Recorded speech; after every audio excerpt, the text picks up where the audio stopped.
visto ya parte de la gametogénesis, o hemos hecho la gametogénesis, ¿no? De cómo se forman ambos gametos, masculinos y femeninos. ¿Quién está con ese ruido? Bien, entonces ya habíamos hablado de cómo se ve en la mujer y en el varón también, ¿no?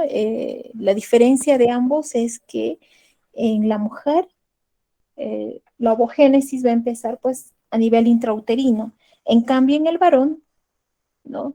Ya empieza en la pubertad. Se forma la hormona igual, ¿no? Del saco vitelino, como hemos visto, de la tercera semana se va a ir a la futura gónada y ya en la pubertad empieza a presentarse recién el espermatocito o se produce, ¿no? Por meiosis, igual, el espermatocito primario, meiosis 1, ¿no? Pasa por todas sus fases, luego para espermatocito secundario, meiosis 2 y formando luego los espermátides, ¿no? Las espermátides, esto por espermatogénesis. Y a nivel de los túbulos seminíferos, pues se va a producir la espermiogénesis, formando los espermatozoides y finalmente viene la maduración de la movilidad o capacitación, como le dicen, capacitancia, ¿no? La capacitación primero va a iniciar a nivel del epidídimo, es la primera capacitación, y finalmente termina de madurar en el aparato genital femenino, ¿no? Entonces ya habíamos hablado de la comparación de ambas gónadas, cómo se forman, ¿no? Y entonces lo que vamos a hacer ahora es la fecundación. En la fecundación, a ver, cada eyaculación más o menos nos va a dar unos 3 a 5 mililitros, ¿no? De semen. Y en cada mililitro más o menos hay 100 millones de espermatozoides. Por lo tanto, entonces, en el canal, en una eyaculación, en el canal genital femenino, llegarán pues de 300 a 500 millones, van a ingresar al tracto genital femenino. Y aquí es donde, como les decía, la capacitancia o capacitación, ¿no está? Va a terminar en el aparato genital femenino, van a terminar de madurar. ¿Y cómo es esta maduración de los espermatozoides? Van a madurar por medio se va a notar por la velocidad, ¿no? Van a tener que adquirir mayor velocidad estos espermatozoides. Entonces, el espermatozoide más maduro es el que finalmente va a fecundar.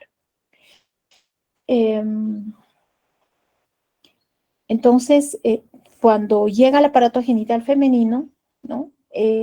Estos espermatozoides van a atravesar todo el cuerpo uterino, van a llegar a los oviductos para atravesar y llegar finalmente a la trompa de falopio.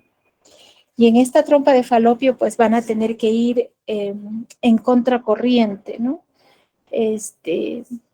Van a ir a gran velocidad, van a tener que ir en contracorriente, por eso es la capacitancia, ¿no? Acá. De tal modo que solamente uno va a llegar a fecundar. Recordemos que en la trompa de falopio van a haber una serie de cilios, ¿no? Que van a tener que atravesar. Y muchos de estos espermatozoides se van a quedar atrapados entre estos cilios. De modo que van a llegar al tercio externo de la trompa, de lo que eran 300 a 500 millones, unos cuantos miles, ¿no?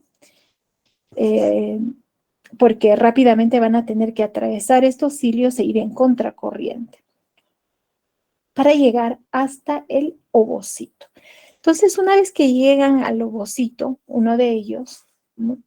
va a tener, para producirse la fecundación, va a tener que atravesar por tres procesos. El primero es que, como ven acá, va a formarse,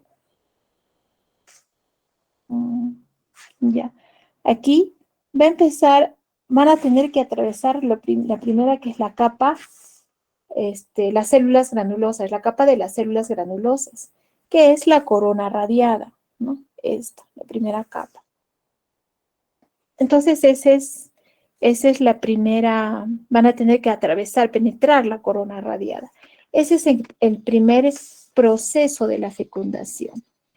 Luego de atravesar la corona radiada, ¿no?, que es la primera capa del ovocito, de estas células granulosas, para esto, para poder atravesar, van a tener que utilizar, va a tener que utilizar este espermatozoide enzimas, ¿no? ¿Qué enzima? La hialuronidasa. Luego, para atravesar la segunda capa, que es esta, la que ven, la de color azul, ¿no?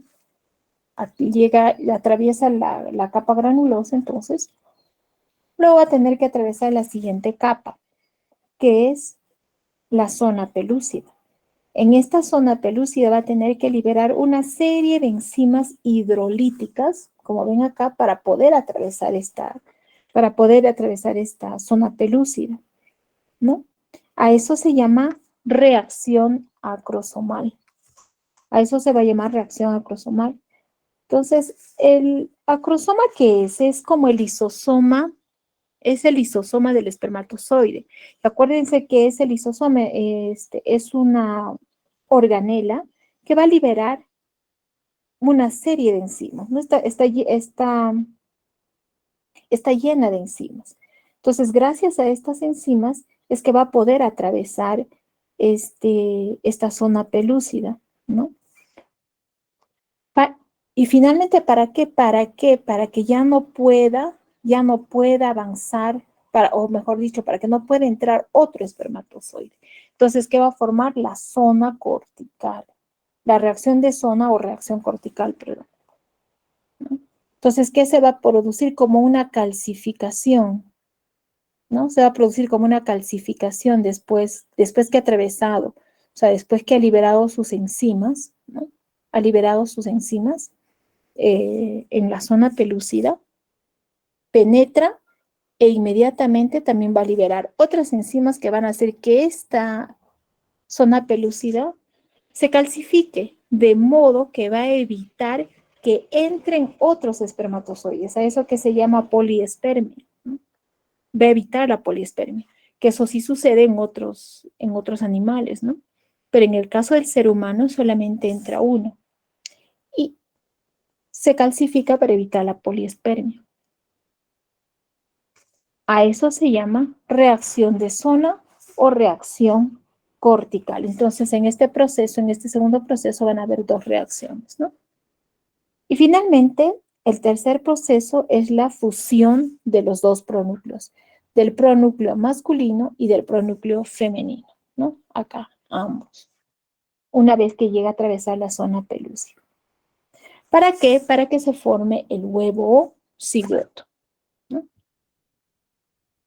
Para que se forme el huevo cigoto. Entonces acá vean, ha atravesado la zona pelúcida, ha formado su reacción de zona, reacción cortical, y al atravesar luego se van a fusionar, ¿no?, los dos pronúcleos, masculino y femenino. Y de esta manera evite que otros espermatozoides puedan penetrar al ovocito, ¿no? Entonces solamente va a entrar uno. Se van a cerrar todas las compuertas, ¿no? Entonces aquí, después que se forme el huevo o cigoto, que en este caso ya va a ser una célula diploide, porque acuérdense que antes cada uno de estos, el espermatozoide y el ovocito, ¿no?, el ovocito secundario, ¿se acuerdan? Este sí es el ovocito secundario, que ha llegado a ovular, ¿no? Este ovocito secundario son células haploides. Entonces aquí, al formarse luego el huevo cigoto, se va a formar una célula diploide, ¿no? Entonces este va a ser un 2N. Va a ser un 2N, ¿no? Una célula diploide, ¿no? Ahí está. Se va a producir la fusión de los pronúcleos, y de modo que las otras compuertas ya quedan totalmente cerradas y entra solamente un solo espermatozoide. Mientras tanto, o sea, para que suceda todo esto, ¿qué ha sucedido en el ovario? En el ovario, acá vean, chicos, a los jóvenes, en el ovario, recuerdan que ya esto sí lo han hecho también en endocrinología, Hoy y también en anterior clase ya hemos visto, ¿no? Cómo entraba, ¿se acuerdan? Del recién nacido hasta la pubertad, nos llega más o menos unos 400 a 500 mil ovocitos, ¿no? De estos 400 a 500 mil ovocitos que están dentro del ovario, en la pubertad ya se va a iniciar o se va a reiniciar la primera fase de la meiosis, porque hasta acá se acuerdan que era ovocito primario, y en la pubertad madura el óvulo, ¿no? Madura, termina la meiosis 1, luego va a ir a meiosis 2, ¿no? Meiosis 2 va a entrar igual en profase, metafase 2 y metafase 2. Entonces aquí se forma el ovocito secundario, pero es el segundo stop, ¿no? Es el segundo stop. Entonces, ¿qué es lo que va a suceder con ese ovocito? ¿Se acuerdan que las células granulosas hacían una gran mitosis? Y salían dos picos de FSH, ¿no? La primera FSH, el primer pico, que es para reclutar 10 a 15 óvulos, ¿no? De estos o folículos primarios, entonces. Estos folículos primarios, de estos, solamente uno al final va a ser el que va a eclosionar y va a madurar y va a terminar en meiosis 2, ¿no? Formando el ovocito secundario. Va a formar su célula de Graf, ¿no? Eso ya lo hemos hecho en la anterior clase. De modo que este ovocito va a salir del ovario como ovocito secundario en metafase 2 de la meiosis 2, ¿no? Sale y si es que no hay fecundación se va a producir la menstruación. O sea, ¿qué significa? Que en cada menstruación nosotros estamos eliminando un ovocito secundario, ¿no?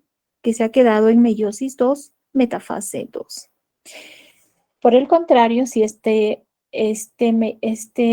ovocito secundario se une con el espermatozoide, se va a formar el huevo o cigoto, ¿verdad? ¿Qué va a ser en el tercio externo de la trompa o ampolla?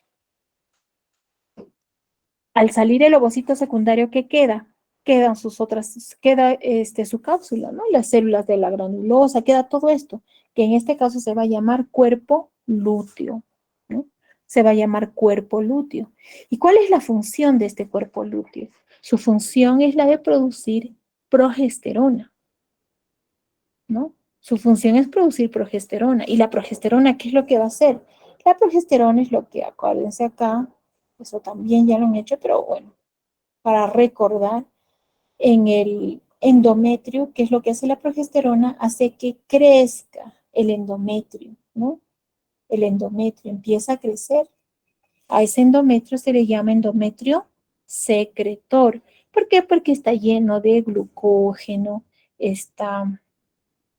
o estas células endometriales, ¿no? Se han llenado de glucógeno. ¿Para qué? Para formar el colchón, pues para recepcionar al nuevo ser. En caso de que no suceda, entonces, ¿qué pasa? Todo ese colchón se cae como menstruación. Bien, entonces, si es que se produce el embarazo, a ese endometrio secretor ya no le vamos a llamar endometrio secretor. En la gestante se va a llamar decidua. Entonces, la decidua no es nada más que el endometrio secretor, ¿no? El endometrio secretor. Bien, entonces, ¿qué va a suceder? Este ovocito se va a unir en el tercio externo de la trompa. Es aquí donde se produce la fecundación, ¿no? Y una vez que se produce la fecundación entrando solamente un espermatozoide, ese huevo o cigote empieza a dividirse en dos células por mitosis, luego 4 células, 8 células, 16 células, hasta que llega a sus 16 a 32 células. En esta fase se va a llamar mórula, ¿no? Se va a llamar mórula. Esta mórula, luego, de pronto, le va a aparecer, va a seguir en división y le va a aparecer un espacio acá. ¿Cómo se llama ahí? Blastocisto, ¿no? Y esto más o menos es al quinto día, que ese blastocisto luego se va a implantar así en estadio de blastocisto, se va a implantar ¿dónde? En el en la decidua o llamado también endometrio secretor. Entonces, ¿en qué fase se produce la implantación? Se produce en la fase de blastocisto. Y esto es cuando más o menos entre el quinto y séptimo día. ¿Sí? Bien. Entonces, este blastocisto se implanta en el endometrio secretor, se implanta. ¿Y, y quién es el que va a mantener hasta entonces todo esto? Es el cuerpo lúteo, ¿no? Que va a seguir formando, va a seguir produciendo, ¿qué cosa? Progesterona, ¿ya? Entonces, la progesterona, o llamada también gestágeno, es la hormona más importante del embarazo. ¿Por qué? Porque es la promotora, la que promueve el embarazo. ¿Está bien? Entonces, este, esta progesterona es importante y es importante también ver el cuerpo lúteo, ¿no? En el ovario, este cuerpo lúteo. Cuando este cuerpo lúteo eh, se torna insuficiente, entonces ahí viene, eso lo vamos a ver cuando hagamos aborto, este, se torna eh, empieza a disminuir, es porque no hay progesterona, entonces, ¿qué va a suceder? Se cae la gestación, ¿no? Y se produce el aborto por deficiencia del cuerpo lúteo. Entonces, en estos casos, nosotros, ¿qué hacemos? Le damos progesterona, ¿no? A la paciente, por vía vaginal y por vía oral, ¿no? Se toma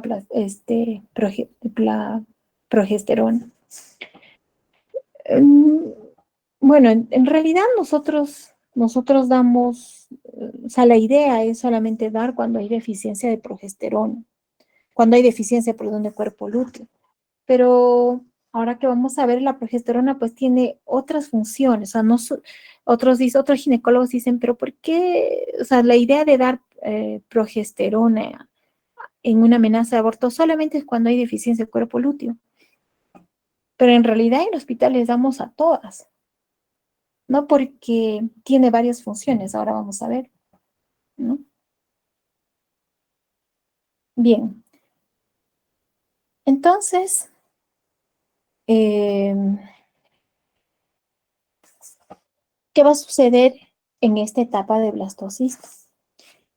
Una vez que penetra a las células, acá dentro del blastocisto, ¿no? Vamos a tener este, unas células que son bien ordenadas, vean acá, estas células bien ordenadas, ¿no?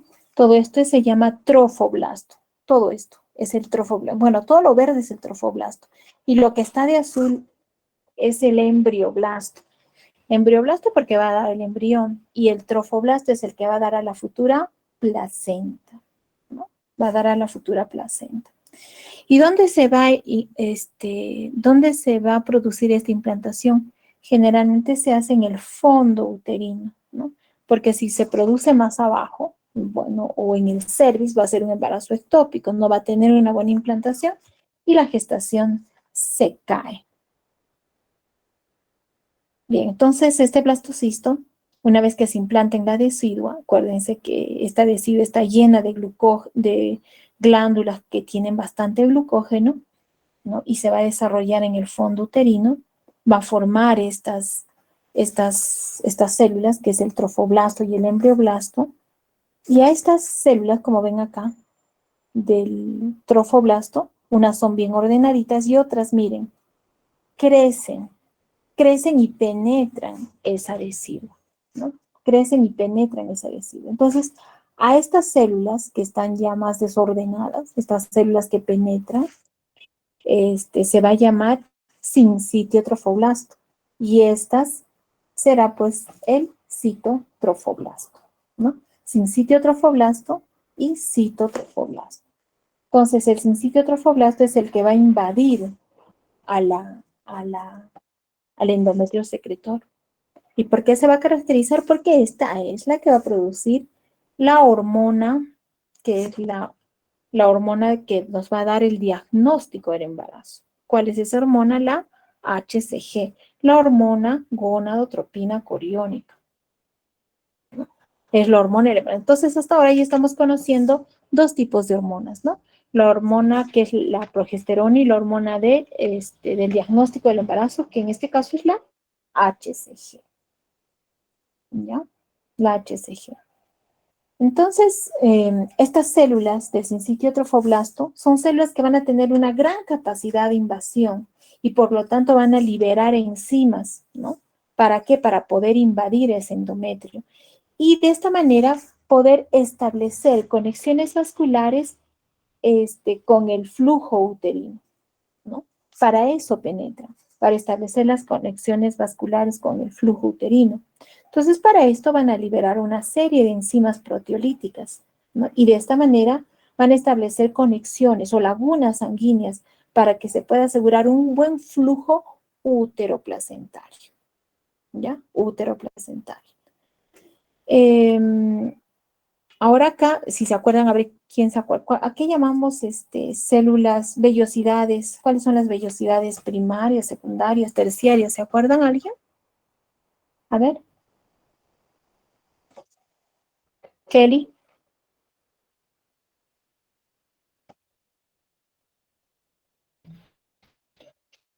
Kelly, ¿estás?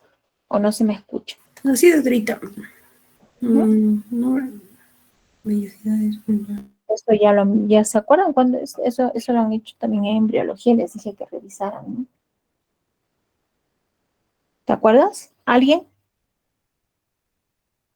Ya. Bien, entonces, la placenta, como les decía, va a derivar de esto, ¿no? Va a derivar de este, del trofoblasto, ¿no? Entonces, ¿qué es lo que va a pasar? El cito y el sincitio trofoblasto van a formar una serie de unidades microscópicas de la placenta, microscópicas, que se van a llamar vellosidades coriales, ¿no? Que son estas, ¿no? Así, vellosidades coriales. Entonces, ¿cuándo vamos a decir primero una vellosidad corial primaria? Cuando está formada por, por el citotrofoblasto, el citotrofoblasto y el sincitiotrofoblasto. O sea, este es el citotrofoblasto y este es el sincitiotrofoblasto. Estas que están penetrando son el sincitiotrofoblasto, ¿no? También estas que están por acá afuera es el citotrofoblasto. A ver, vamos a hacer una figura para que quede claro. Bien, entonces vamos a tener acá, ¿no? Ya. Entonces acá tenemos, este es el sincitio trofoblasto y este es el citotrofoblasto, ¿ya? Entonces, ¿cuándo vamos a decir que es una vellosidad corial primaria? Cuando está formada solamente por estos dos, citotrofoblasto y sincitiotrofoblasto. Cuando es una vellosidad corial secundaria, cuando está formada, aparte del cito y del sincitio trofoblasto, está formada por un tejido conectivo. Es que ya aquí el tejido conectivo que está acá empieza a penetrar también acá, ¿no? Vamos a hacerlo con... Entonces, este tejido conectivo empieza a penetrar acá. Cuando ya hay tejido conectivo, se va a llamar vellosidades coriales secundarias. ¿Y cuándo vamos a llamar las vellosidades terciarias o vellosidades maduras? Cuando está formado igual por sincitio trofoblasto, citotrofoblasto, sincitio trofoblasto, tejido trofoblasto, y hemos dicho el tejido conectivo, ¿no? Ahí es vellosidades secundarias. Y vellosidades terciarias, aunque hubiera sido mejor verlo con azul será, ya. Y vellosidades terciarias cuando ya tienen un eje vascular. Ahí se va a llamar vellosidades terciarias. Entonces, vellosidades primarias cuando está formada solamente por cito y sin citotrofoblasto. Secundarias cuando aparte, a más de eso, van a tener tejido conectivo. Y vellosidades terciarias o maduras cuando además de esto van a tener un eje vascular, ¿no? Va a tener un eje vascular. Entonces ahí llamamos vellosidades terciarias, ¿sí? Bien.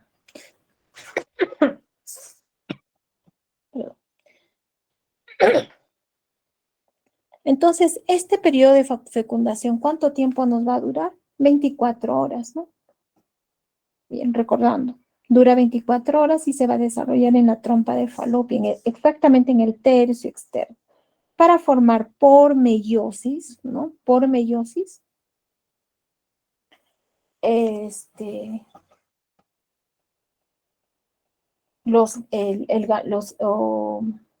se van a unir por meiosis luego y va a haber una recombinación genética de estos gametos por meiosis, ¿no? Y es ahí cuando se va a completar recién la meiosis en la mujer, ¿no?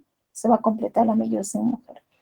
Entonces ya hemos visto todo lo que va a suceder con los tres procesos, ¿no? Los tres procesos de la fecundación. Hemos visto que primero se va a formar, va a atravesar la corona radiada, se va a producir las enzimas hialuronidasas, luego la zona pelúcida, va produciendo dos reacciones, la reacción acrosomar y la reacción de zona o reacción cortical.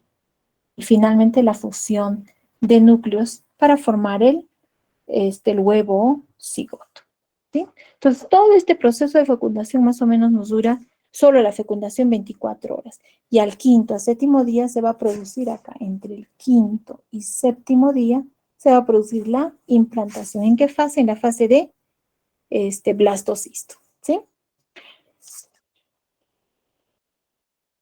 Bien, entonces acá una vez más, fecundación. La fecundación se va a producir en las primeras 24 horas, luego se forma el cigoto, ¿no? El cigoto, y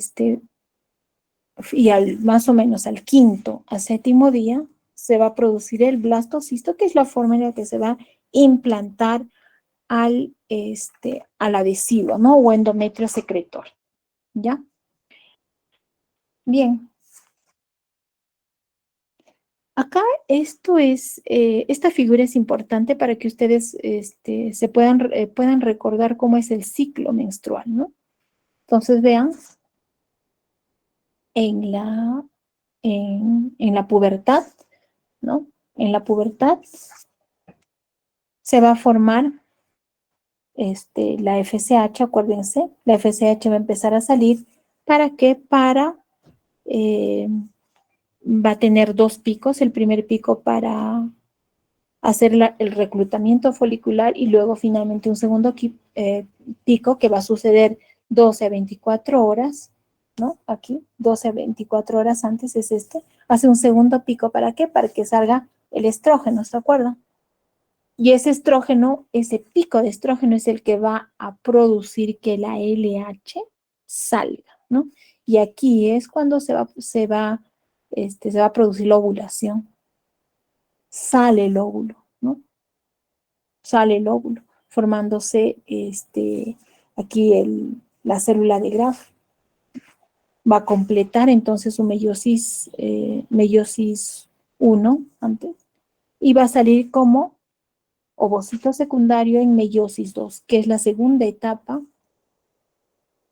que es el segundo stop, ¿no? En la mujer. Y a la par también, miren, cae la menstruación, empieza la fase proliferativa y una vez que se produce la ovulación, empieza la fase secretora. O sea, aquí se va a formar la adhesivo, ¿no? Se va a formar la adhesivo para poder hacer de que en esta zona, ¿no? pueda recibir a la futura gestación. Y en caso que no, pues viene nuevamente la menstruación. A la par también se está produciendo la progesterona. Aquí ven, con rojo, ¿no? Va saliendo. ¿Y quién produce la progesterona? El cuerpo lúteo. Es lo que ha quedado en el ovario. Se produce la progesterona, ¿no? Que va a mantener y va a hacer de que se produzca mayor cantidad de glucógeno en estas células endometriales. Y en caso de que no se produzca la fecundación, todo cae, ¿no? La progesterona, todo cae para venir nuevamente la menstruación. Y esto ecográficamente se puede ver, pues, ¿no? Vean acá, este es el útero.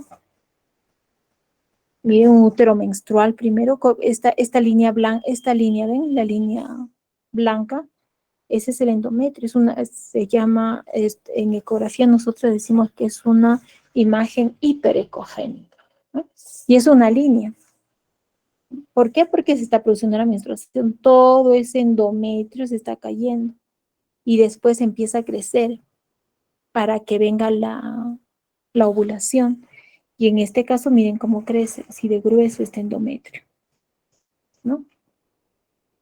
¿Por qué? Porque está así de grueso y así uniforme, se ve un gran endometrio, ¿no? Hiperecogénico, todo blanquito.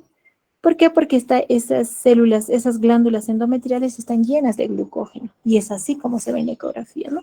Este es entonces un endometrio secretor. En caso de que estuviera gestando, se llamaría deciduo, ¿no? Deciduo. Entonces, esas son las fases del endometrio.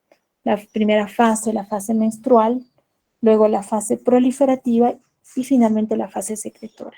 En caso de que se produzca la fecundación, sigue creciendo este endometrio porque aquí va y luego va a aparecer ¿quién? El saco vitelino, ¿no? El saco vitelino. En caso de que no, pues se produce la menstruación. Bien. Ahora, durante el desarrollo del ser humano, vamos a tener tres tipos de desarrollo, ¿no? La fase tres periodos, perdón. La fase o el periodo preembrionario, acá, todo lo que hemos hablado, y en caso de que se produzca la fecundación, periodo embrionario y el periodo fetal. Este periodo embrionario es el más importante. ¿Por qué? Porque es el periodo donde vamos a tener, es el periodo donde se va a producir la mayor, la mayor cantidad de problemas de tipo congénito, malformaciones congénitas, ¿no? Este periodo es de la formación de tejidos, ¿no? Le llamaremos histogénesis, morfogénesis. Entonces es importante este periodo por todos los problemas que vayamos a tener, ¿no? Es un periodo de malformaciones congénitas. Entonces es importante, es básico. Y cuando hagamos en semiología, en este periodo es importante, por ejemplo, el consumo de ácido fólico, ¿no? Para evitar defectos de tubo neural, porque aquí recién se está formando el sistema nervioso. En cambio, el periodo fetal es un periodo ya de crecimiento, ¿no? Es un periodo de crecimiento. Aquí es de formación de tejidos, de órganos. En cambio, en el periodo fetal ya es solamente de crecimiento. De todo lo que se ha formado ya solamente va a crecer. ¿Y cómo va a crecer el feto? Primero en talla y después en peso. Entonces, lo primero que gana el bebé es talla, ¿no? Y al último crece en peso. Bien, vamos a pasar entonces ahora a las hormonas. ¿Cuáles son las hormonas importantes que vamos a tener durante la gestación y cómo saberlas reconocer? ¿Y para qué es importante cada uno, ¿no? Bien, vamos a empezar entonces con la primera hormona, que es la hormona gonadotropina coriónica humana. Esta hormona gonadotropina coriónica humana es la hormona del diagnóstico del embarazo. Con esta hormona es que nosotros hacemos el diagnóstico precoz del embarazo. Tiene un pico máximo cuando a las 10 semanas más o menos. Acá. Su mayor pico es entre las 10 y 12 semanas aproximadamente, ¿no? Entre las 10 y 12 semanas. Por eso es que las pacientes, por esta hormona, es que las pacientes tienen, y es una de las teorías de la hiperemesis gravídica. Hasta las 10, 12 semanas, la mayoría de las pacientes tienen náuseas, ¿no? Que son incontrolables a veces. O, bueno, mejor dicho, está mal. Lo normal es que sean náuseas que son controladas, ¿no? Y cuando ya van de control, entonces ya va pues a lo patológico, a lo normal. Entonces hay que ver por qué persisten las náuseas, ¿no? por encima de las 16 semanas y es muy tardío. Entonces, la mayor cantidad de náuseas que van a tener es más fuerte sus náuseas, se queja incluso de cefalea, es a las 10 a 12 semanas. Y es gracias a quién, justo a esta hormona, ¿no? A la hormona gonadotropina coriónica humana. Por ella es que se producen las náuseas. Y después, baja un poco, miren, baja un poco y se queda en meseta. O sea, nunca desaparece. Siempre está presente la HCG. ¿Por qué más se va a caracterizar la hormona gonadotropina coriónica? Porque va a tener dos subunidades, la subunidad alfa y la subunidad beta. Y nosotros, ¿cuál dosamos? La subunidad beta. ¿Por qué? Porque con esta subunidad beta es la subunidad más específica del embarazo, ¿no? Es específica. ¿Por qué? Porque la LH, bioquímicamente, la estructura de la subunidad alfa de la HCG es es idéntica a quién, a la hormona a la hormona tiroidea, a la TSH, a la LH y a la FSH. Entonces, cuando hagamos hiperemesis, ¿qué significa? Que nosotros, si tenemos una paciente que está con muchas náuseas persistentes por encima de las 12, 16 semanas, persisten y no calman, entonces hay que buscar qué problema está teniendo. De repente está teniendo un hipertiroidismo. Entonces hay que estudiar a la paciente. Eso lo vamos a ver en patología, ¿no? ¿Qué más del HCG? ¿Dónde se produce? Se produce en el sincitio trofoblasto. En el sincitio trofoblasto. Ahí es donde se va a producir la HCG. Es importante también conocerla. ¿Por qué? Porque su valor va a duplicar cada 48 horas. ¿No? Duplica. Va a duplicar cada 48 horas. O sea, eso significa que, supongamos, cuando hagamos abortos o embarazo ectópico, la característica es que estas hormonas, si nosotros tomamos una hormona hoy día y tomamos de acá a 48 horas, no van a duplicar. En cambio, cuando una gestación está yendo bien, van a duplicar cada 48 horas. O sea, si hoy día tengo, digamos, 200, para pasado mañana yo tengo que tener 400, luego 800, 1600. O sea, cada 48 horas va a duplicar nuestra gestación o nuestra HCG, ¿ya? ¿Y qué subunidad es la que va a duplicar? Es la subunidad beta, no la alfa. Entonces, por eso es que nosotros tenemos que hacer un dosaje de la subunidad beta del HCG. Nos ayuda para diagnóstico y también nos ayuda para control de nuestro embarazo, para ver si la gestación está yendo bien o no. Por ejemplo, cuando veamos amenazas de aborto o abortos retenidos, una gestación que estamos viendo que un bebito no está teniendo un buen latido, entonces no de frente le van a decir, no, tu gestación está yendo mal y terminamos haciendo un legrado, ¿no? ¿Qué es lo que sucede? Entonces, para tranquilidad de la mamá, tenemos que hacerle un dosaje cada 48 horas. Si duplica, significa que la gestación está yendo bien. Otra cosa que tenemos que aprender también en medicina es que nunca 1+1 es 2 en medicina, ¿no? Todos nos vamos a ver en factores de riesgo, tenemos que ver en probabilidades, ¿no? Entonces, esto, por ejemplo, también es una probabilidad. Entonces, cada 48 horas más o menos me tiene que duplicar. Tengo que estar viendo esto, ¿no? Evaluando de esa manera a una paciente. ¿Qué más? ¿Por qué también es importante esta? Porque tiene una función luteotrófica. Tiene una función luteotrófica. ¿Qué significa? Que lo que va a hacer esta HCG es que mantiene el cuerpo lúteo. O sea que si ustedes, ¿se acuerdan que hemos hablado acá?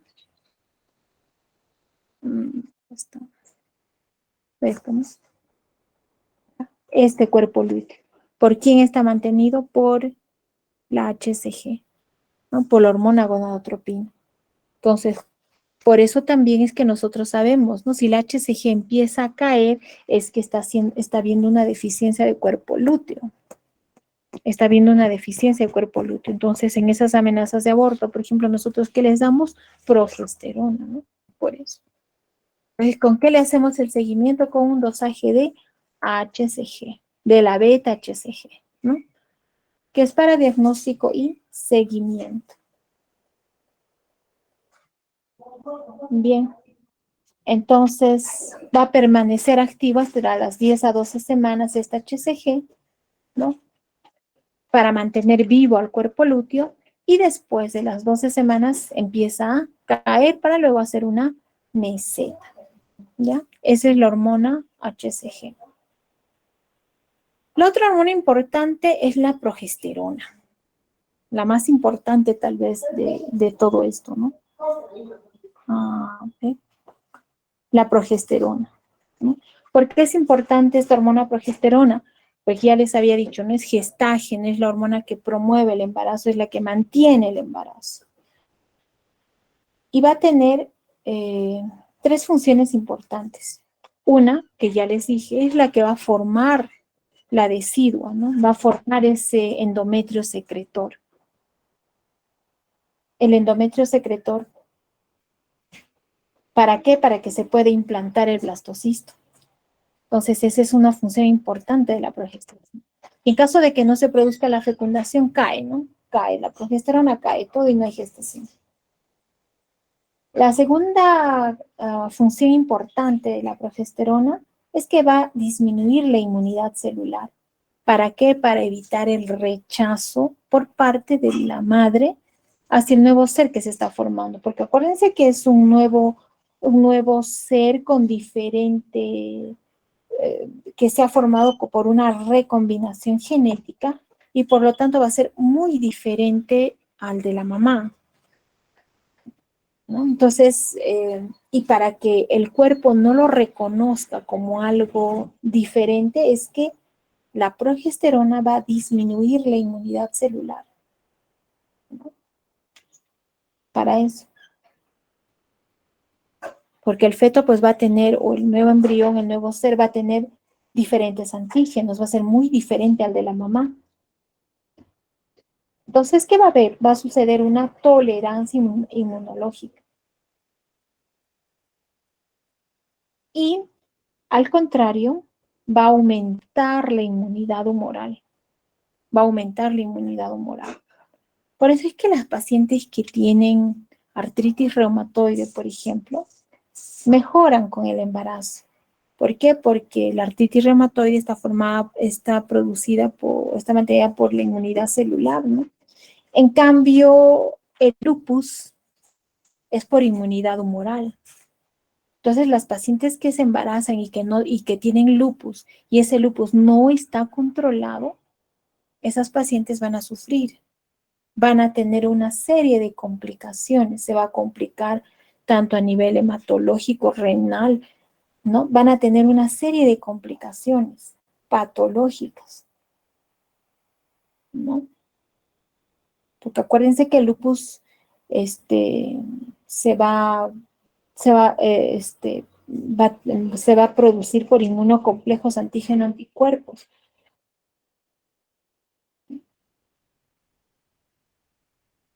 Por eso se entiende, ¿no? Pacientes con lupus empeoran, en cambio pacientes con artritis reumatoide mejoran en el embarazo. Termina el embarazo y otra vez, ¿no? Se produce nuevamente la reacción celular y las complicaciones de las pacientes. La otra función importante del HCG es que mantiene relajado el útero. O sea, ¿qué significa? Que tiene una función tocolítica. ¿Para qué? Para que en ese útero relajado se pueda mantener un ambiente adecuado para el desarrollo del nuevo ser. A ver, y esto se entiende porque, por ejemplo, cuando una mujer, y esto todas sus compañeras van a ver, que cuando menstruamos, ¿qué sucede? Se presenta la dismenorrea, ¿no? Hay un dolor. ¿Por qué? Porque el útero está contrayéndose, se contrae, se está contrayéndose, ¿para qué? Para poder expulsar todo ese endometrio secretor que se ha estado formando acá, ¿no? Este endometrio secretor que tenemos acá está tan grande, entonces todo esto, ¿no? Todo este endometrio tiene que salir y para eso el útero se contrae, ¿no? Para poder eliminar en la menstruación. Por eso es las dismenorreas, ¿no? Por eso los dolores. Por eso se entiende. En cambio, en la menstruación, perdón, en el embarazo, ¿qué va a suceder?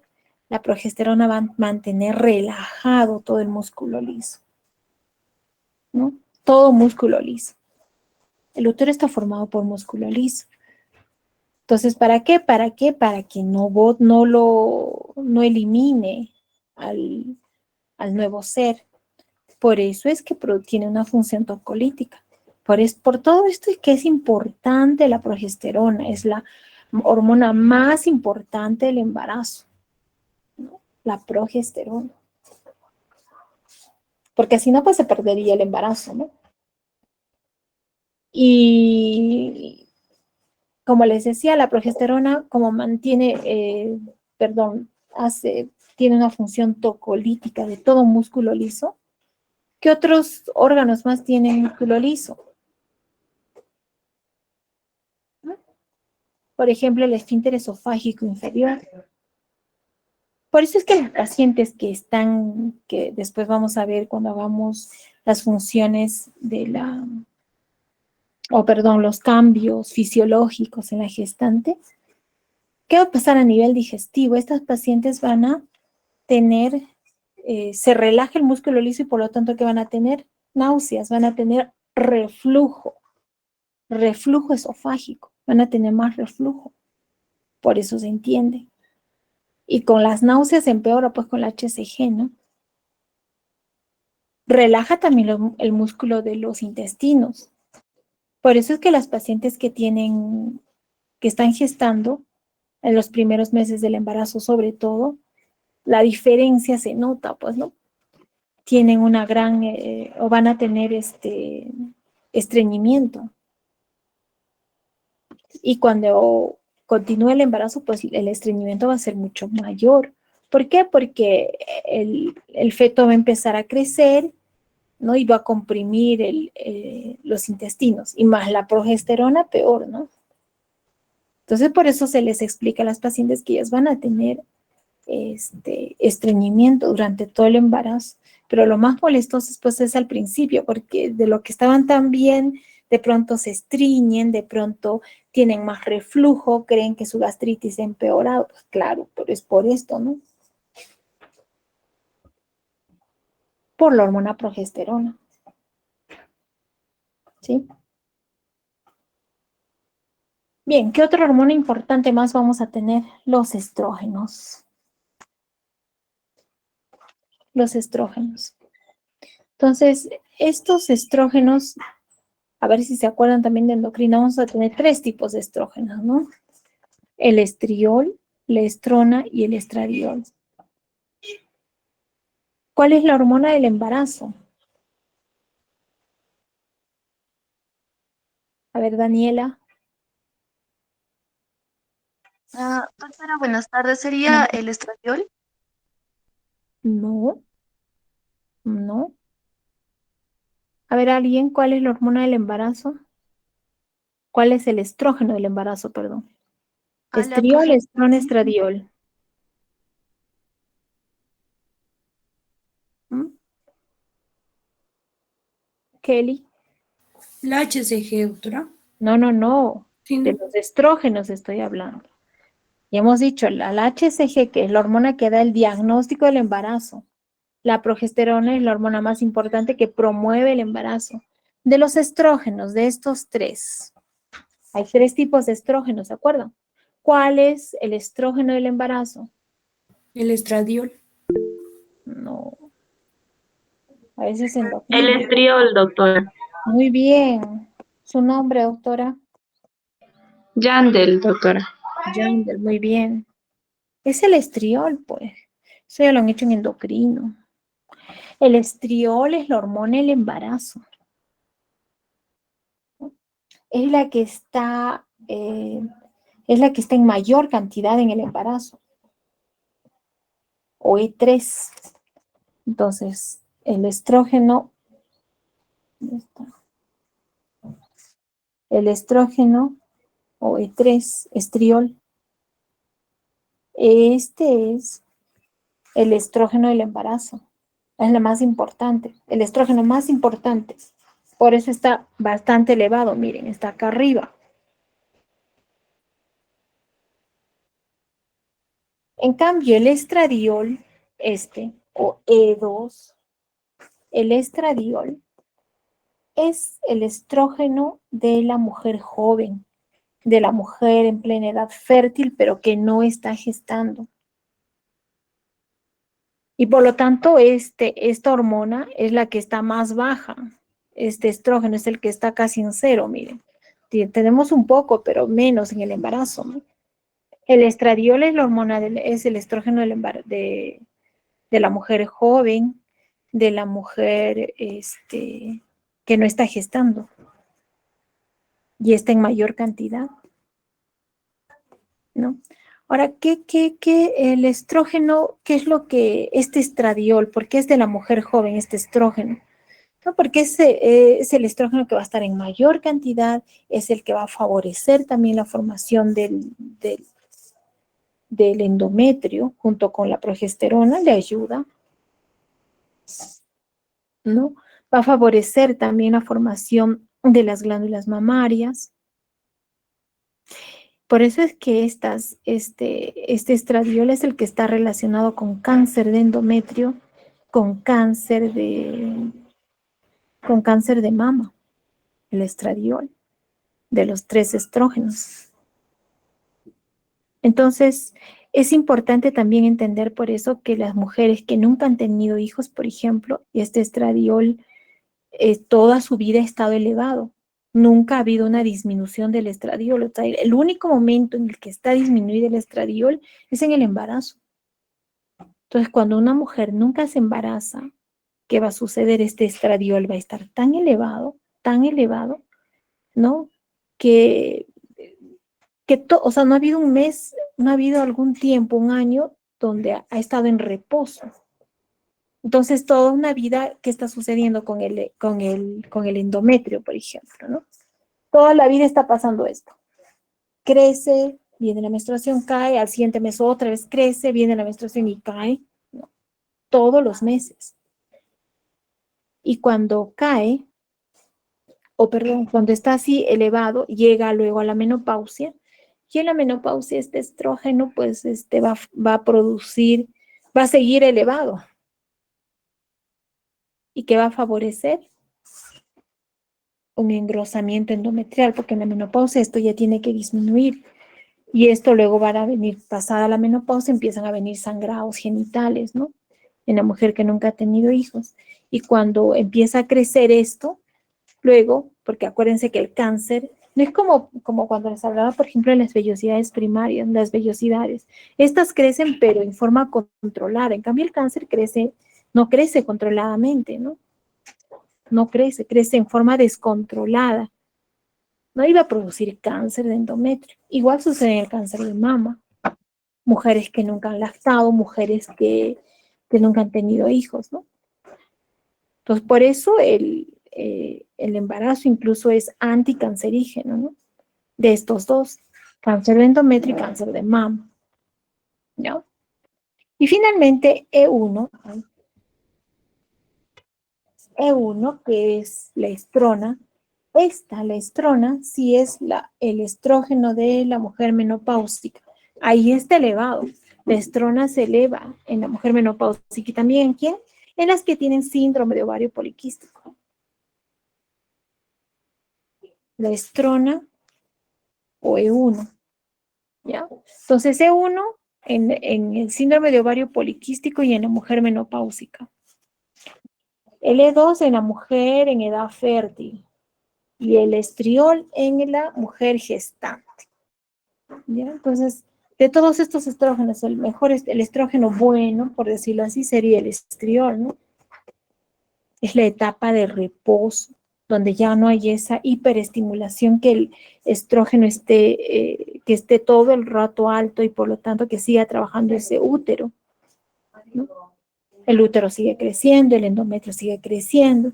El útero, es más, el útero también se sigue contrayendo. Por eso mujeres que, por ejemplo, nunca han tenido quistes, nunca han tenido embarazo, perdón, ¿a qué tienden? Porque ¿quién va a hacer que todo esto siga funcionando? El estrógeno, ¿no? La mujer en edad fértil.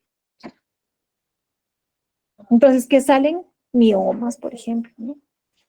¿Por qué salen los miomas? Por esto, justo porque uno tiene bastante estradiol, que es la hormona de la mujer en edad fértil. El estrógeno de la mujer en edad fértil. Entonces, ¿por qué crecen los miomas? Porque no nos dice. Los miomas son músculos, ¿no? Es un tejido, es una tumoración benigna, ¿no? Que crece en la capa muscular del útero. Y es como, yo les digo, es como cuando una paciente o alguien no empieza a hacer ejercicios, que crece el músculo, ¿no? Si tú vas a hacer ejercicios para bíceps, vas a tener tremendos bíceps. ¿Y de qué es? De tejido muscular. Entonces, acuérdense, como les decía, en cada menstruación, ¿qué va a suceder? Ese útero se contrae. Entonces, es como si estuviera ejercitando todos los meses. Y ahí, junto con la estrona, ¿qué hace? Que le empiecen a crecer esos tumorcitos en el músculo, pues. Es como todo músculo. Si tú haces bastante ejercicio, te va a crecer, se va a crecer el bíceps, va a estar todo hipertrófico, ¿no? Igual con los músculos del abdomen. Entonces, eh, mujeres que no han tenido hijos, pues van a tener la tendencia a esto, no a tener miomas o a tener endometrios gruesos, ¿no? Y terminan teniendo hiperplasias endometriales que terminan en cáncer de endometrio o cáncer de mama. Por ahí se entiende. Muy bien, ¿cuál es la otra hormona importante? La prolactina, ¿no? ¿Para qué? Para la lactancia. Y la prolactina es la hormona que más se produce en la hipófisis. Es la que más se va a producir en la hipófisis. Entonces, en la gestación, la hipófisis, ¿qué hormona es la que más va a producir? Prolactina, ¿no? La otra hormona es el lactógeno placentario. La hormona lactógeno placentaria es otra hormona que va a aumentar especialmente en el segundo trimestre del embarazo. Su máximo pico va a ser en el tercer trimestre. Acá mire cómo crece en el tercer trimestre. ¿Para qué sirve esta? Es la hormona, es como la GH del embarazo, ¿no? Es la hormona del crecimiento fetal. Gracias a esta hormona es que va a crecer el bebito. ¿Por qué? Porque le va a dar energía suficiente al feto para crecer. ¿Y cómo así? Lo que va a hacer la lactógeno placentaria es promover el paso de la glucosa al feto, ¿no? Paso de la glucosa por parte de la mamá, la glucosa de la mamá al feto. Entonces, la glucosa de la mamá se queda en la sangre materna, no pasa a sus células, no pasa a las células maternas, sino pasan a las células del feto a través de la placenta. ¿Y cómo así? Se queda en la sangre materna.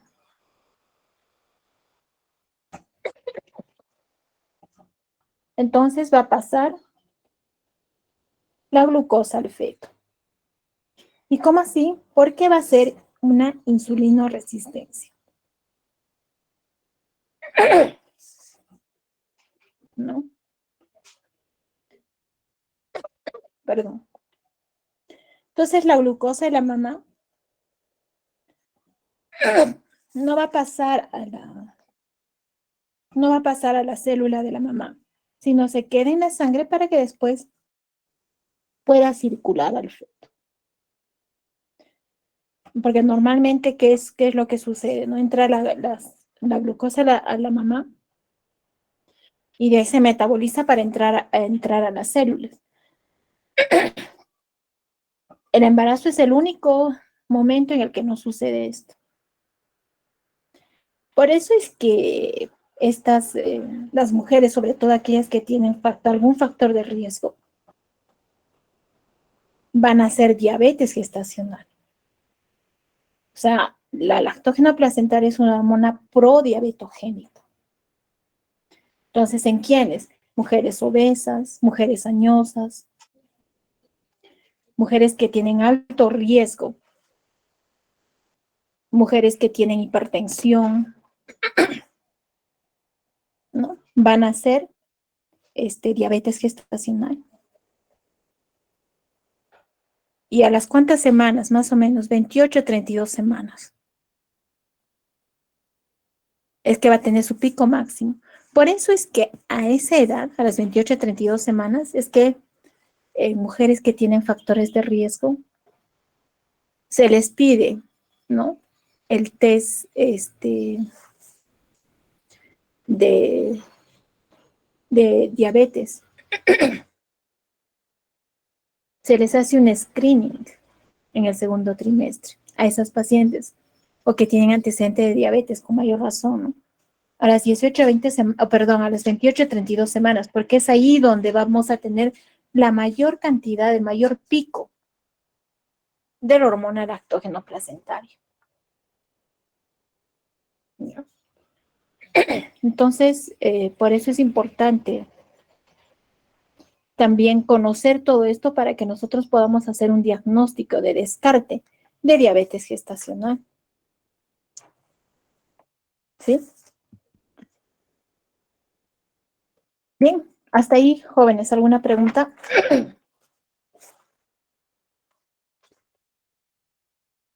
¿Se entendió?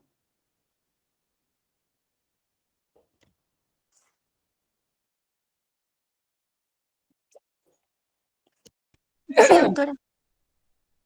Ay, vamos a ver. Bien, y rapidísimo, vamos a ver. Ahora los anexos. Vamos a hablar de la placenta. A ver. La placenta, ya hemos hablado. La placenta, ¿de quién va a derivar? Va a derivar del trofoblasto, ¿no? Va a derivar del trofoblasto. Y es una estructura feto-materna. ¿Por qué? Porque va a venir tanto del feto como de la mamá. Del feto, ¿de dónde sale? Del corion frondoso. Del corion frondoso. Y, y de la parte materna, porque ¿de dónde va a salir? De la decidua. ¿De cuál hemos hablado ya? De la decidua. De la decidua. Es una barrera que nos va a permitir el paso de ciertas sustancias al feto, ¿no? Es un sistema de barrera, va a transportar gases, va a transportar hormonas, ¿no? Va a favorecer el cuerpo lúteo, como les decía, las primeras 10 semanas va a producir la progesterona y después, ¿quién va a producir la progesterona? Por la placenta. Entonces la placenta va a producir una serie de hormonas, todas las que hemos visto, progesterona, la lactógeno placentaria, la hormona del HCG, ¿no? Va a tener una función endocrina, una función respiratoria, una función metabólica, nutrición fetal. Va a permitir la nutrición fetal. ¿A partir de cuándo? A partir del segundo trimestre, ¿no? Más o menos a las 20 semanas. En el primer trimestre, ¿quién va a producir, quién va a dar la nutrición al embrión? El saco vitelino o vesícula vitelina cuando vamos en ecografía, ¿no? En el grupo que hemos estado, han visto algunos chicos, cómo se ve el saco vitelino. Entonces, nosotros, por ejemplo, en una ecografía que vamos a ver aquí el saco vitelino y acá como una reacción, ya habrán visto en sus prácticas, se ve como algo así, una reacción coriodesidual. Entonces, ¿de dónde se forma esto? Por la parte coriónica del feto y el endometrio basal, ¿no? Del útero. Si aquí tenemos el útero, el endometrio basal, ¿no? De este endometrio. Se llama endometrio basal. Y el endometrio que está acá, ¿no? El endometrio capsular. Este es el endometrio basal. Entonces, de acá es que se va a formar esta placenta, ¿no?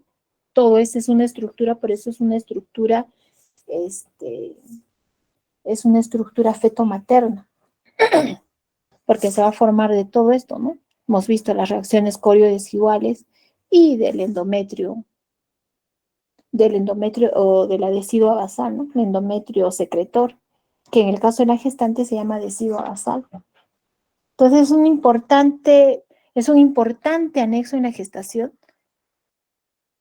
porque va a favorecer todas estas funciones, tiene una serie de funciones. El otro anexo importante es el saco vitelino. El saco vitelino, en la ecografía le vamos a llamar vesícula vitelina. ¿Cómo aparece? Aparece como así como un redondito bien pequeño. ¿Qué es lo que nos va a producir o qué es lo que va a favorecer la nutrición del feto? Va a tener una función hematopoyética, ya lo hemos visto en la anterior clase también, ¿no? Porque va a producir los glóbulos rojos. También va a producir la formación de células, las células gonadales, ¿no?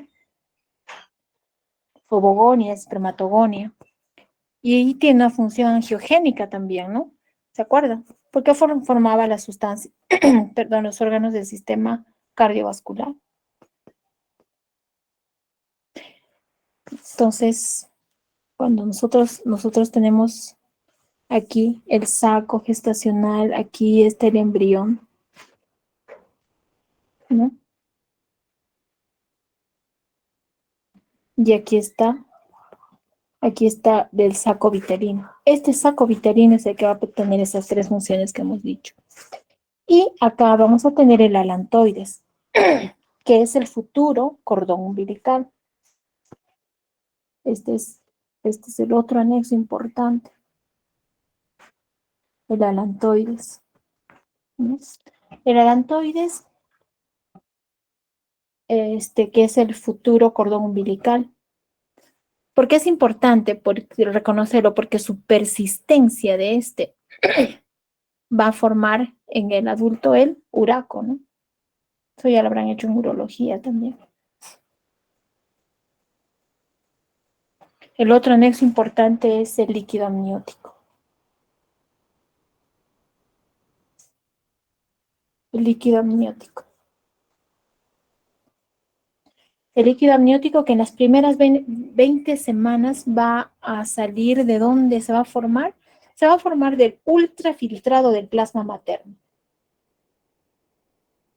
Es un ultrafiltrado del plasma materno. Después de las 20 semanas, ¿de dónde va a salir? De la orina fetal. ¿No?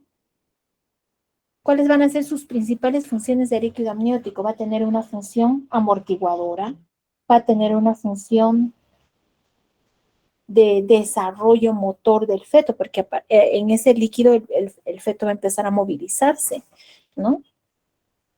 Va a empezar a mover sus extremidades. Entonces va a tener una función motora del feto, de desarrollo motor.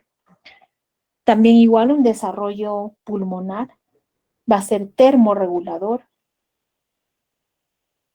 ¿no? Y cuando decimos que hay poco líquido, entonces cuando hay poco líquido se llamará pues oligohidramnios.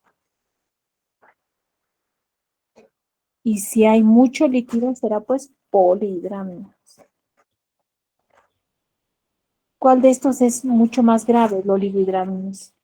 ¿Por qué? Porque se va a relacionar, hemos dicho que va a producir, va a favorecer el desarrollo pulmonar, por lo tanto va a haber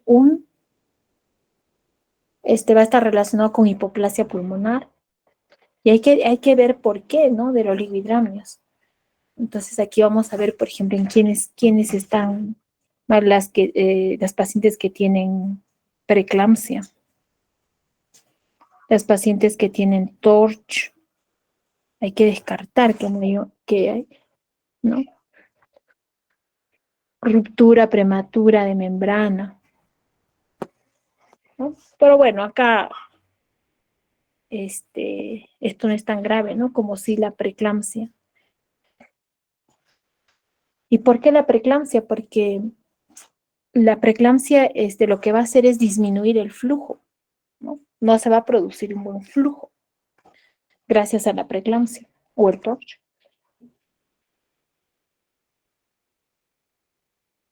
Entonces el líquido amniótico es muy importante por eso. En cuanto a la placenta, esto me olvidaba.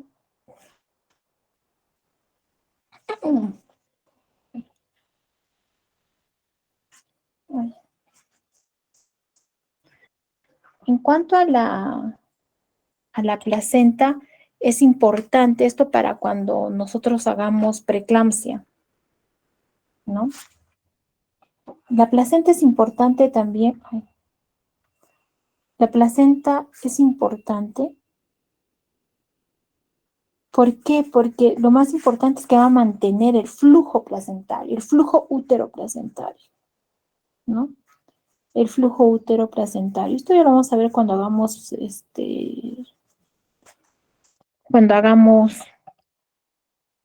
preeclampsia, pero ya tienen que entender, ¿no? ¿De dónde va a salir ese flujo útero-placentario? De las arterias uterinas, ¿no? Entonces, ¿qué va a pasar con las arterias uterinas? Este es el útero, este es el endometrio. Entonces van a venir las arterias uterinas, van a sufrir una serie de ramificaciones, ¿verdad? Y ¿quiénes van a estar aquí en el endometrio? Las arterias, vamos a dibujar acá, las arterias espirales, ¿no? Las arterias espirales. Entonces de acá vamos a ver uno. Entonces estamos aquí en el endometrio y aquí el miometrio del útero. Y acá vamos a tener una arteria espiral. ¿Sí? Entonces esas son las últimas terminaciones de la arteria uterina. Bien. Entonces, ¿qué va a pasar? Viene la menstruación, acuérdense, acá estamos hablando del endometrio secretor o llamado también decidua, ¿no? Decidua.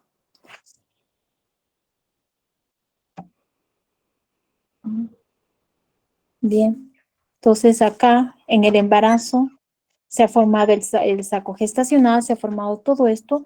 Hemos visto el huevo cigoto, van a salir las células del citotrofoblasto, del sincitiotrofoblasto. Entonces, viene acá, aquí están las vellosidades,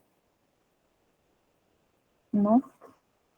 Y estas vellosidades, ya les dije, ¿para qué se forman? Para mantener un flujo, un adecuado flujo uteroplacentario, ¿no? Para eso. Entonces, estas vellosidades, sus células, acá vamos a tener unas cuantas células del sincitio trofoblasto, estas células. ¿Qué van a hacer estas células que están penetrando hacia el endometrio? Estas células van a entrar aquí van a entrar acá al vaso sanguíneo. ¿Y qué es lo que van a hacer? Lo que van a hacer es que este vaso de lo que está así, lo van a dilatar, ¿no? Lo van a dilatar. Se están metiendo acá las células. Entonces, están en la capa, aquí en esta capa muscular, ¿no? Aquí. Entonces, dilatan. ¿Para qué? Para que le llegue un mejor flujo. ¿Esto a las cuántas semanas más o menos va a suceder? Va a suceder más o menos a las 11 a 13 semanas. A eso se llama la primera oleada. Bien, continuamos con el embarazo. Luego va a venir la segunda oleada. Y en la segunda oleada, ¿qué va a suceder? Al principio era solamente en el endometrio, acá en el endometrio secretor, ¿no? En esta parte. Pero a medida de que va pasando a la segunda oleada, estamos hablando aquí 18 a 20 semanas se produce la segunda oleada. ¿Por qué? Porque estas células del trofoblasto no solamente van a alterar ya a esta parte última del endometrio, de las células espirales, la arteria espiral de la arteria la rama espiral de la arteria uterina, en la parte del endometrio, sino van a irse hasta el miometrio, van a ir penetrando estas células y van a producir mayor vasodilatación, porque acá se meten estas células del trofoblasto, del sincitio trofoblasto, invaden más, ¿no? ¿Para qué? Para que haya mayor flujo. Por eso la gestante tiene mayor volumen, o sea, el mayor flujo que está pasando es justo en esta época. Mayor flujo de sangre. ¿Para qué? Para que pueda llegar más flujo al bebito. Para eso. Entonces, por eso es que estas células, las arterias uterinas es que se vasodilatan. Hay una mayor vasodilatación para que llegue mayor flujo al bebito. Esa es la idea. Se producen estas dos oleadas, ¿no? Para eso se producen estas dos oleadas. Esta es la placentación, este es el flujo uterino. ¿Sí? Entonces, y esto todo está promovido ¿por quién? Por un factor de crecimiento endotelial vascular. Factor de crecimiento vascular del endotelio. ¿Ya? Entonces, esto es lo que normalmente debe de suceder. Pero ¿qué pasa en aquellas pacientes que tienen preeclampsia? No sucede esto. Estas arterias siguen así de delgadas. No va a pasar esto, no va a pasar estas oleadas, o son mínimas. Entonces, ¿qué va a pasar? Estas arterias siguen vasocontraídas y por lo tanto no le va a llegar buen flujo al bebito. Entonces, ¿qué va a obtener la mujer? Hipertensión arterial. Es la hipertensión gestacional del embarazo. Que si sigue alterándose esto, si persiste todo esto, entonces en la siguiente, esta paciente va a tener una alteración tanto para ella como para el bebito. Vamos a tener un bebé que no va a crecer porque no le llega buen flujo, no le llega suficiente nutrición. La placenta tampoco crece, se hace insuficiente. El bebito no crece, hace una restricción de crecimiento intrauterino. Y es por esto. Entonces, ¿hay alguna forma de prevenir esto? Sí, eso vamos a ver cuando hagamos preeclampsia. Yo los voy adelantando. ¿Qué les damos? Es importante por eso hacer un Doppler de la arteria uterina entre las 11 y 13 semanas. Porque por encima de las 16 semanas, si nosotros hacemos el diagnóstico, ya no vamos a poder hacer nada porque la idea es actuar acá. ¿Y cómo vamos a actuar? Con la aspirina. Una aspirina de 150 miligramos. ¿No? Entonces, hacemos un Doppler de la arteria uterina para ver su índice de resistencia, su índice de pulsatilidad. Con eso vamos a ver si esa uterina está siendo modificada adecuadamente o no. Entonces, ¿en qué momento lo tenemos que hacer? Entre las 11 y 13 semanas. Y ahí se ve el flujo de la arteria uterina, ¿no? Si vemos un adecuado flujo, si no vemos un adecuado flujo, entonces tenemos que dar aspirina, ¿no? Eso se hace. Podemos prevenir entonces la preeclampsia, sí. Pero ¿qué tipo de preeclampsia? Vamos a prevenir la preeclampsia prematura, o sea, antes de las 34 semanas. Porque pasar las 34 semanas todavía no hay un indicador que nos ayude para hacer esto, ¿no? Pero por lo menos, pues, ¿no? El mayor crecimiento que vamos a tener es hasta las 34 semanas. Entonces, es una forma de prevenir, sí, ¿no? A través de esto. Bien. El otro anexo importante es el cordón umbilical. El cordón umbilical se va a caracterizar porque va a tener una arteria, dos arterias y una vena. Al contrario de todo lo que normalmente hemos aprendido, la arteria va a llevar, las dos arterias van a llevar CO2. En cambio, la vena va a llevar sangre oxigenada. En el hombre, en el ser humano van a haber dos venas que van a llevar oxígeno. ¿Cuáles son? Una es esta, la vena umbilical, y la otra es la vena pulmonar.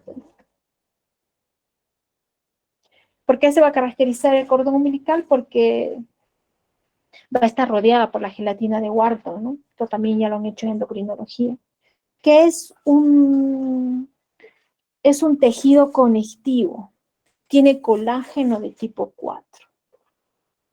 Va a haber un síndrome que se llama síndrome de arteria umbilical única, y esta está relacionada con malformaciones congénitas, principalmente genitourinarias. Entonces, cuando hagamos una ecografía, nosotros podemos ver si esa arteria, si ese cordón umbilical tiene sus dos arterias y una vena, ¿no? Si encontramos solo una arteria única, tenemos que descartar que no hay algún problema genitourinario, básicamente que agenesia renal. Es la malformación vascular más frecuente. O también malformaciones digestivas, ¿no? Malformaciones digestivas. Entonces, la ecografía para nosotros, para los ginecólogos, la ecografía es fundamental, es lo más importante para nosotros, así como para el cardiólogo es el estetoscopio, para nosotros la ecografía. Bien, que es importante para todo, ¿no? Para todo. Muy bien, jóvenes, ahora sí, ¿hay alguna pregunta?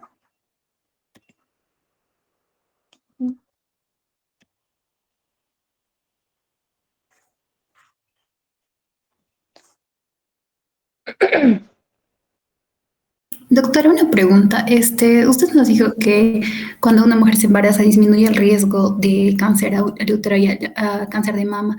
Entonces, mientras más embarazos, ¿es menor el riesgo o basta con solo un embarazo para ya disminuir ese riesgo? Basta con uno. Es que lo que pasa es que cada año estás disminuyendo la actividad del estrógeno, ¿no? Pero a mayor cantidad, pues sí, pero suficiente por lo menos que tengas uno para disminuir tu riesgo, pero a mayor cantidad de hijos, pues menor riesgo, pero también vas a tener otros riesgos, ¿no? Ahora, tampoco es, no, yo me voy a embarazar a los 35 años. La idea es lo más joven, 28, 30, 35 años, porque después ya no, ¿no? Ya no, ese riesgo ya no disminuye igual. La idea es que sea antes de los 35 años. Solo van a ver ustedes cuando hagan al siguiente año, ¿no? El siguiente semestre. Cuando hagan ginecología y van a ver los riesgos de cáncer de mama, cáncer de endometrio, ¿no? Ujú. Gracias, doctora. Muy bien, Catherine. Muy bien, jóvenes. Doctora, una Entonces, consulta, por favor. dime. Ujú. ¿Qué pasa si no hay una adecuada penetración de las vellosidades coriales o si no hay un adecuado desarrollo? Si no hay un adecuado desarrollo, el aborto. Se va a producir aborto. No hay una buena implantación. No hay una buena implantación. O sea, las vellosidades coriales, ¿qué es lo que van a hacer? Van a penetrar, ¿no? Y se van a implantar. Entonces, cuando no hay una buena implantación, se cae. Se cae la gestación como aborto.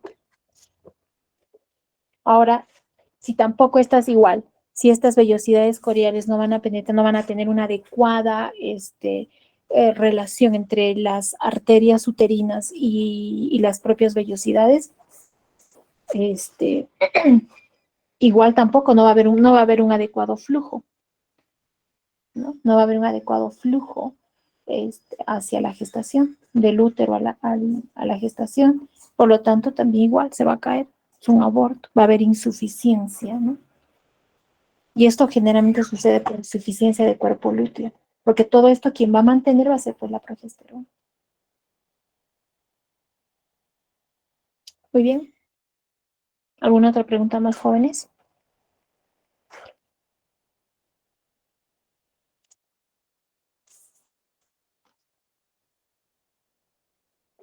Muy bien, parece que quedó claro. Bien, entonces nos vemos en la siguiente clase. Ya coordinamos con su compañera. Bien, entonces nos quedamos ahí, jóvenes. Si no hay alguna otra pregunta más. Gracias, doctora. Quedó claro, Gracias, ¿verdad? doctora. Sí, doctora. Muy bien, jóvenes. Hasta la siguiente clase. Nos vemos, Kelly. Quedamos en contacto, por favor. Ya,